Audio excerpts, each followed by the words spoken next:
దగ్గరికొస్తుంది. పదరా ఆ పదరా అని మెలికేస్తుంది.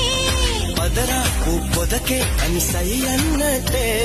పదరా ఆ పదరా అని మెలికేస్తుంది. పదరా ఓ పొదకే అని సై అన్నట్టే. చెలి సలహా పస్తే